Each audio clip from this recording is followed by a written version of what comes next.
Welcome to Red, White, and Blue. I'm Gary Polland. And I'm Dallas Jones. This week on Red, White, and Blue, we had an election, and we're going to be talking about what happened and why with two esteemed guests.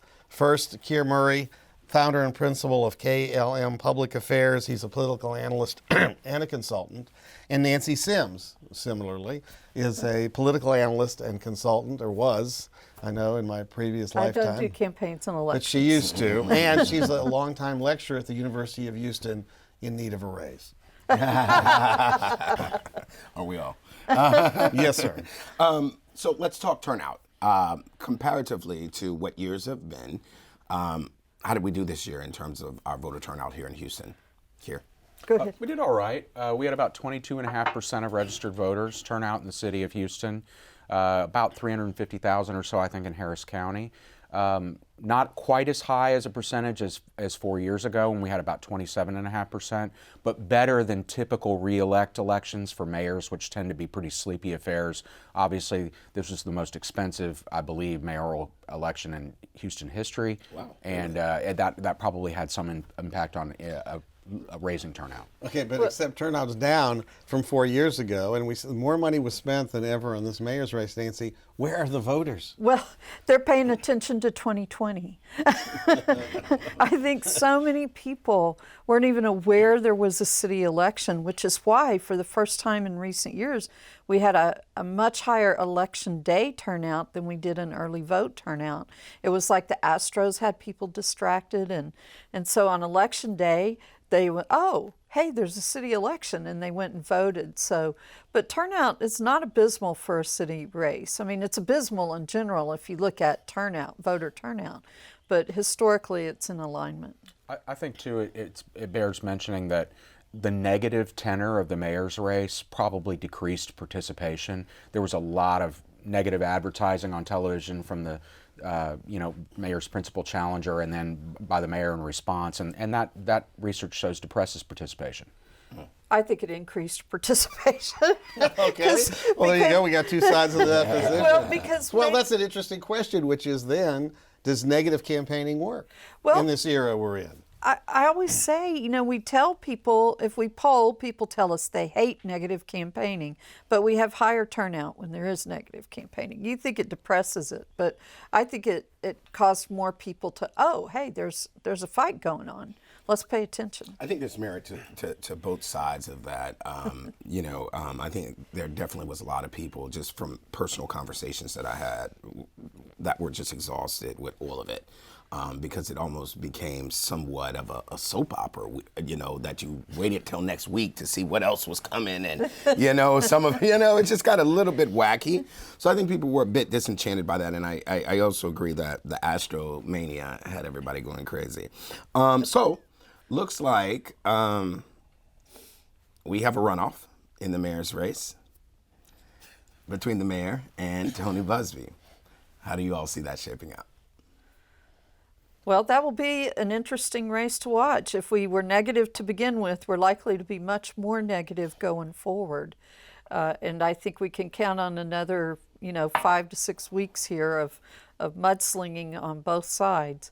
It'll be an interesting race to watch, but you kind of have to give Turner a slight advantage given the voting patterns of the city in runoffs. Well, and also he's had, got, a 15-point lead?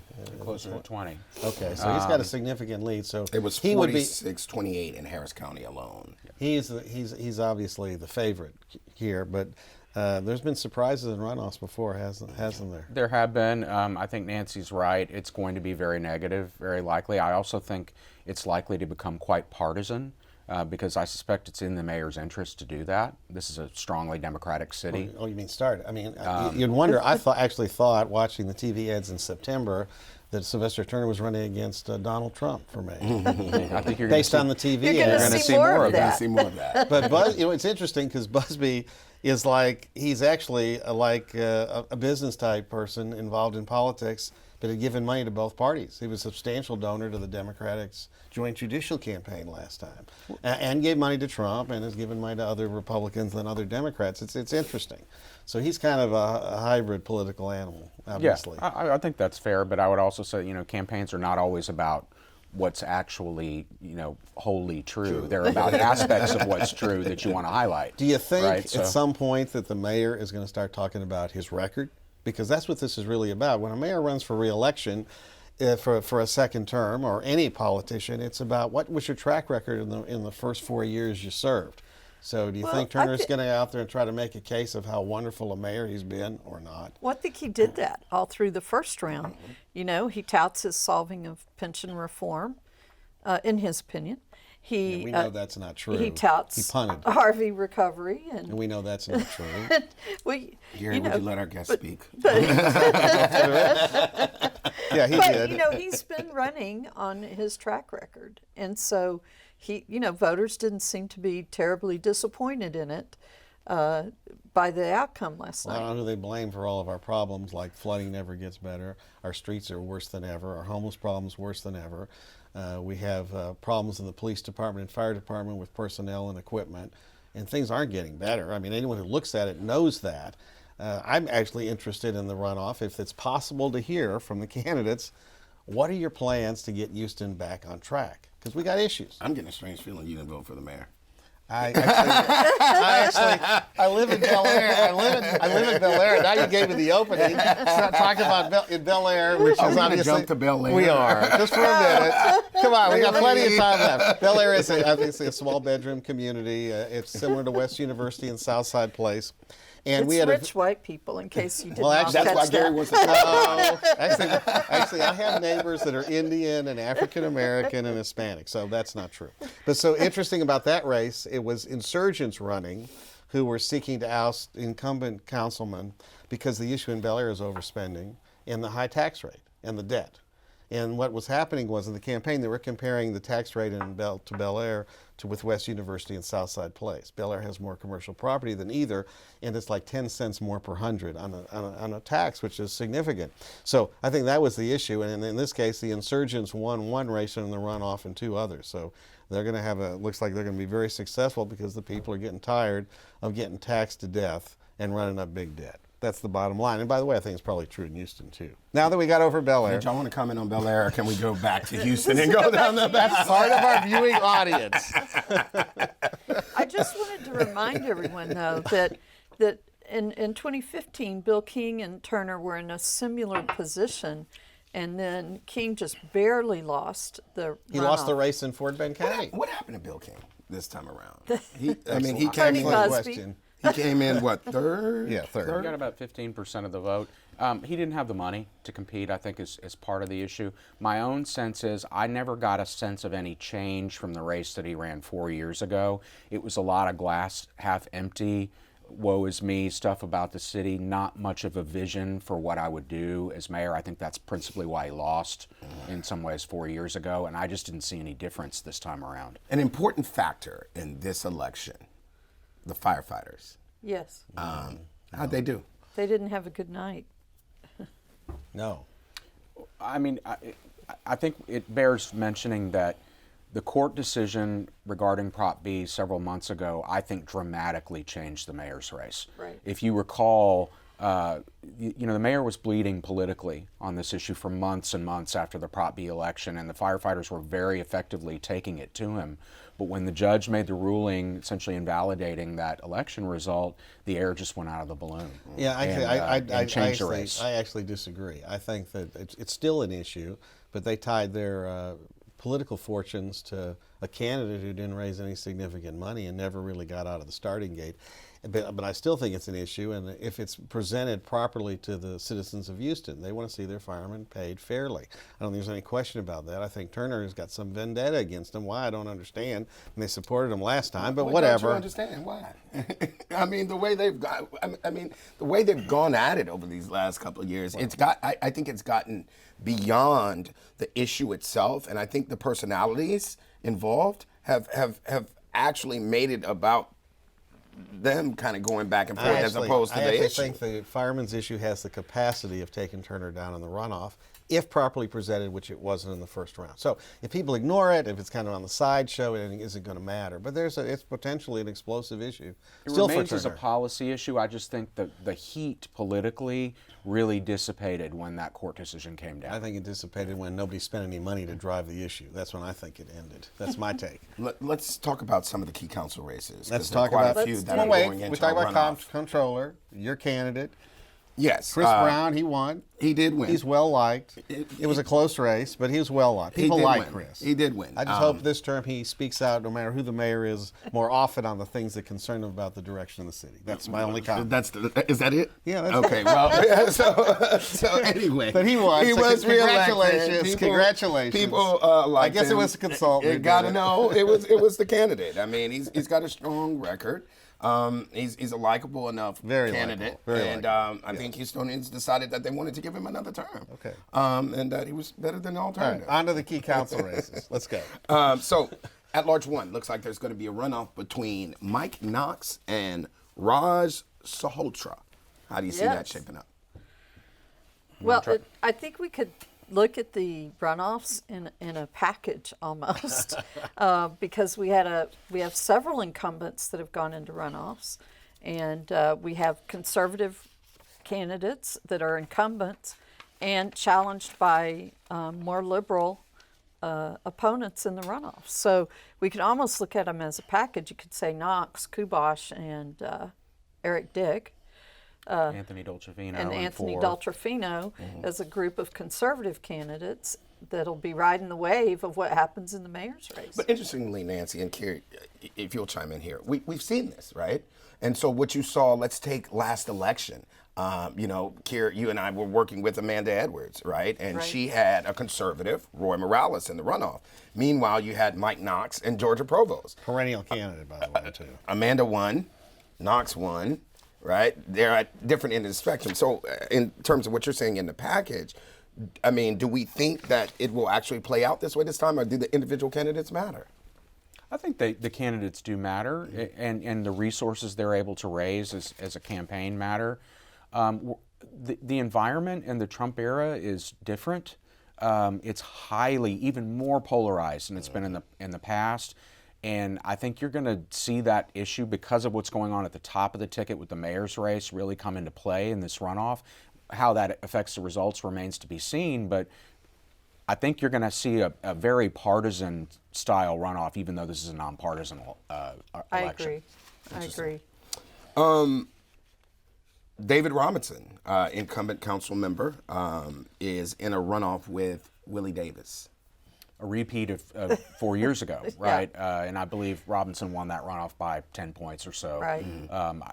What kind of support Davis is able to attract, we'll just have to see. But I've got to believe, he's going to try to both get conservative support and leverage the turnout that the mayor is likely to work on in the runoff. African American, right. Right. I Whether agree. it'll work or not, I don't know. Who knows? But that's Kubosh is in a runoff, but barely. He'll get reelected. I think Janaea I Kubosh. don't think that's a foregone conclusion.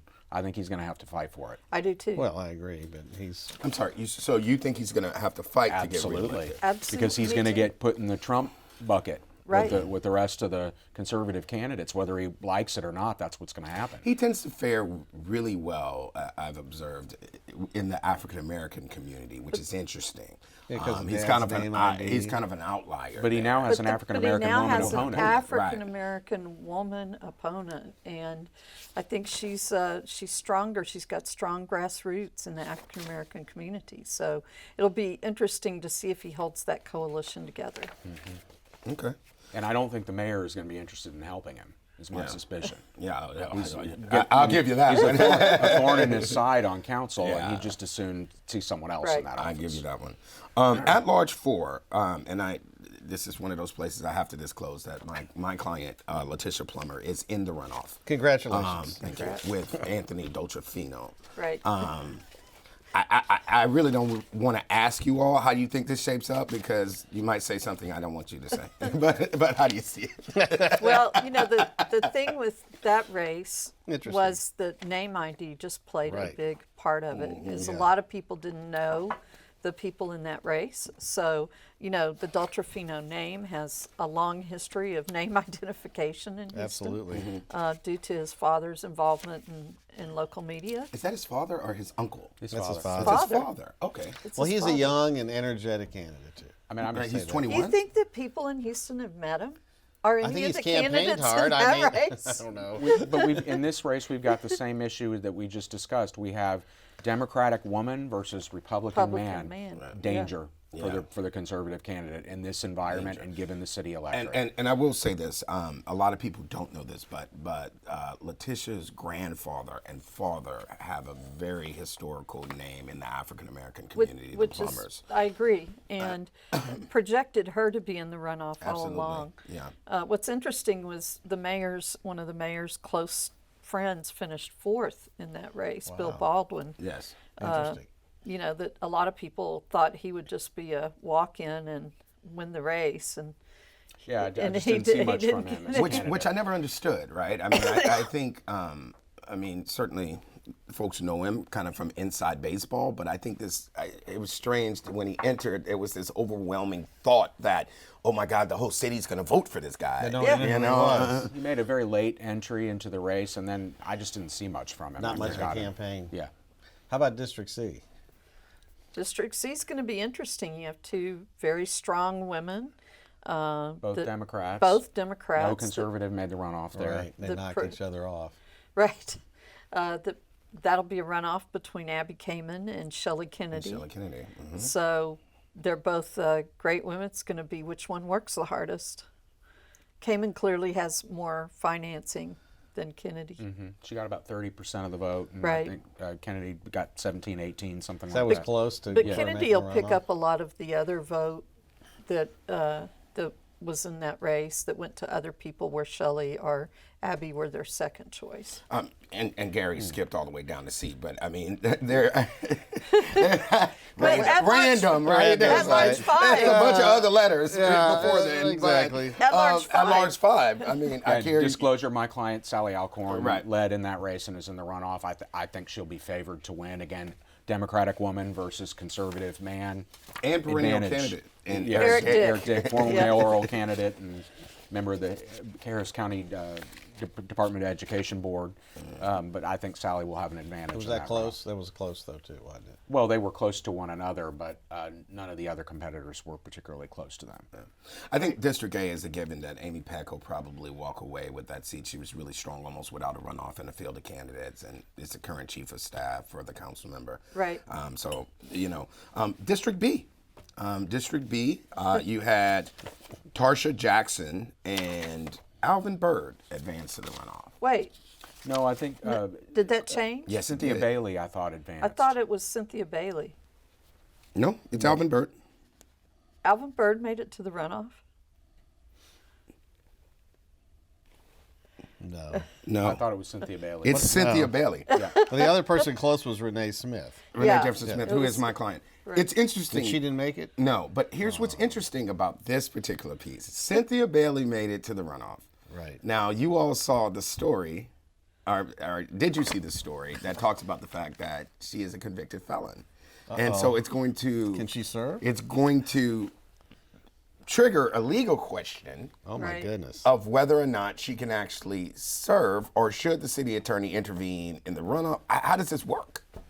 Well, that's an interesting question. Yeah, I mean, I'm not an attorney, so I don't. I'm not an attorney either. But it is a reminder how little enforcement of rules we have in city elections, because it should have been dealt with in Hatched the out initial early when she filed. filing. Correct. Exactly. One might surmise that as a matter of politics, it'll come up in the runoff Yeah. So, Right.